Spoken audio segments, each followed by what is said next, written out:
People of YouTube, hello, and welcome to Stranded, which is a new release on Steam. I think came out yesterday. Well, for me yesterday, for you day before probably, by the time I get this uploaded. And this is a point-and-click adventure that is made by someone called Peter Moorhead. So, and this is their first sort of properly published game, as far as I could understand, judging by their website. The reason I am making a video at all about this game is, well, I mean, it's kind of strange if you've been on the channel for some time, because I don't really play point-and-click adventure games. Or neither do I review them as such, and I'm not really gonna be reviewing this one, but I will talk about this one, and I will also I will try to spoil as the least amount I can. If you are the kind of person who wants to experience everything firsthand, obviously you must leave now and play Stranded and experience it for yourself instead of watching any of this video. Even though I'm gonna try to keep everything to all the spoilers to a minimum. But the main reason I'm actually doing this is because of the reaction this game got just on Steam, like, where people can review the games. It's possible nowadays, I'm sure most of you will already know this. So you can write, if you have the game, you can write a review and give it a score, give it either thumbs up or thumbs down. So this game has like 56% thumbs down, and I want to talk about why I think that is, and it's not nothing, it's nothing very tricky, and I mean it's very understandable why that is. But talk about that and use that as sort of a springboard to talk about pricing of games and length of games, etc. So in Stranded, you guessed it, stranded on an alien planet. And this is you. So you get out of the tank, which is, I guess, the cryo tank. And when you start the game, you have 153 tanks sort of remaining, or I guess attempts or sleeps, I guess, remaining, or times you can spend in the tank. And this is your ship. You can see here, you notice that our engine is not okay, everything else is working fine. And you control the game by just clicking. That's it. You have one, as far as I could discover anyway, you have only one button, then you can click. And you move around. Game visually is, in my opinion, very pretty. I quite like the way it looks, and the audio design is really good. By that I mean mostly soundtrack. There isn't much of sort of sound engineering happening in terms of the gameplay, etc. Or like interaction with sound. It has a cool soundtrack, which I think you can also buy separately. But in terms of the mechanics, this is all you do. You walk around, and sometimes you can't click on things. The only other thing that you have in the game is you have a map, which I almost didn't discover. But if you click on your character there, that's the map. I mean, there's nothing on the map yet, but you'll see how that works. As I promised, I'm not gonna do a whole lot in terms of showing the gameplay. I'm just gonna do a little bit. Just to explain what is in the game, so that I have a foundation to talk about what I want to talk about. So the map, now if you go back to it, you can see that this is where you are, this is the ship that you are on, etc. So you can go back, and it's a game of exploration, as all sort of minimalist games, not minimalist in terms of like how interaction is as minimal interaction with the world. And it's mostly in the mode of absorbing it rather than actually influencing it very much. Okay, you can see a little movement there, so you're not alone, there's other people around here, etc. And you explore the game. Now, the biggest complaint, and this is a sort of an old song, it's an old sort of record, tired, spinning and spinning, is that the game is too short for the price. The price is $5.99. That's the full price. It came out at 10% discount, so which would be like $5.20 or something like that. So, but if you had Proteus before, game which is of similar nature, you would get extra 20% discount voucher, and you would be able to buy this game for about £4.20 £4.20 or £4.10, something like that. It's slightly cheaper in America because the original price in America, I think, is in dollars. It's $6, which is like more like £4 really, as opposed to £6. But then, you know, games on Steam in dollars are always less because of the taxes, etc. Right, but the length of the game, and this is where probably the main spoilers begin. So again, you know, last warning: if you want to leave now.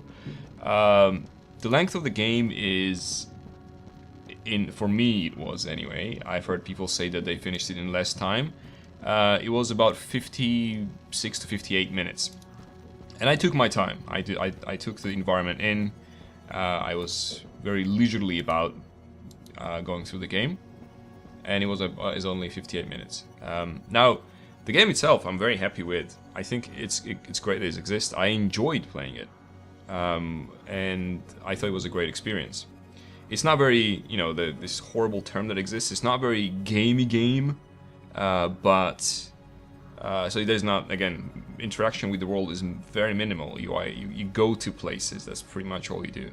But a lot of people had a sort of sour taste in their mouth because especially those who didn't have the voucher because they didn't have Proteus, they paid about £5+ for 50 to 40 minute experience of a game. And this is a problem that's been around for a long time.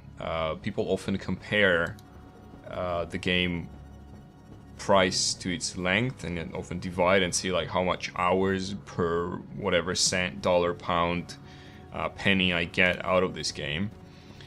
And to a certain degree, that kind of makes sense, right?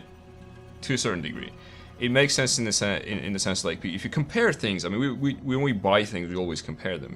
For £6, which is the original full price of this game, you could get like 1.5 pints of beer. You could go to an early show in a cinema, maybe just about. I think £6 ticket would be like on Monday morning. You could go to a cinema and spend like up to 2 hours there watching stuff, which is more than 1 hour in this game. Obviously, you won't be able to interact with anything at all in the cinema, so it's a very different experience. And in many ways, this way of comparing things and comparing prices is probably not very, kind of not fair. That's a pretty cool soundtrack, by the way. I really like it. Not really fair, but that's only part of it. But mostly, it just devalues sort of your own experience with the game. You treat it as like an injection, almost like food. And games, by definition, I mean, many people will disagree with this because they don't really understand the definition, but by definition, they are art. And if you value art strictly by hours or pounds per minute, then you don't really get it, in my opinion. So using that kind of approach isn't exactly the right thing to do. But obviously the price does matter. Otherwise, you know, we would not be, if we were to say, no, you know, it's art, so we can price it whatever, you know, it's £100,000 for this game. It doesn't matter how long it is, etc. And to a certain degree, it kind of doesn't matter how long it is, but it does kind of matter also how much you pay for it, because at some point you will just don't want to buy it, and no one's going to buy it if it's too expensive. So a better approach, in my opinion, to judging whether or not the game should cost as much as it does, or it shouldn't, or, you know, if the price is fair, etc., is to compare it to other games, possibly in similar genre, or just other games on sale that were released around the same time. And when you do that, I also feel like, again, I really like this game. I think it's great, and I'm glad I played it, but I think it is slightly overpriced. I wouldn't compare it to. I would not be very good at comparing it to the point-and-click games or point-and-click adventure games, because I just don't really do them much. I don't really play them that much. But for example, I saw about 3 just randomly that were recently released, not necessarily this month, and all of them were like at least half price of this, like a small indie adventure games. For example, when The Binding of Isaac came out, I understand it's a very different genre, but, you know, there's people been playing it since then, and it cost like £3 or £4 on release, if I'm not mistaken. Again, at least I think that's how much it costs now, and I'm pretty sure that it was very. I remember it being like I surprised at how cheap the game was, and you know how replayable that is. But sometimes I think the developers do not price the games that way. They price them according to how much it, like what they feel it's worth, like how much time and energy and how much emotional investment they have done into this game, and that's how the price is set. And while I understand this approach, I'm not sure it's necessarily good for your game in terms of how well it will do financially. And yes, as I said before, games are art, and this game is a beautiful piece of art.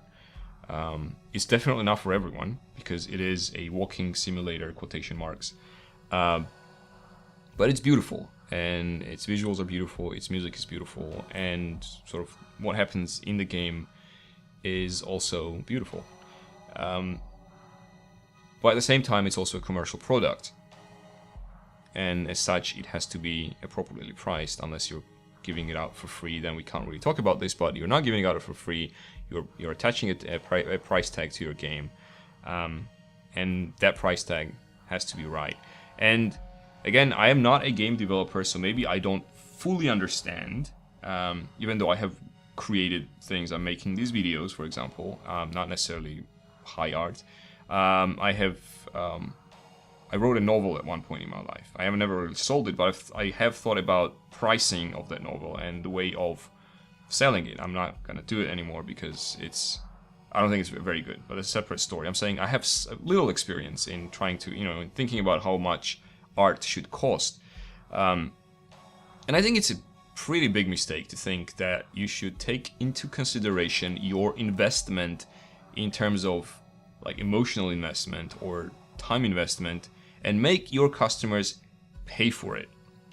That's not good marketing. That's not good, economics. I don't think you understand in that case the way the system works.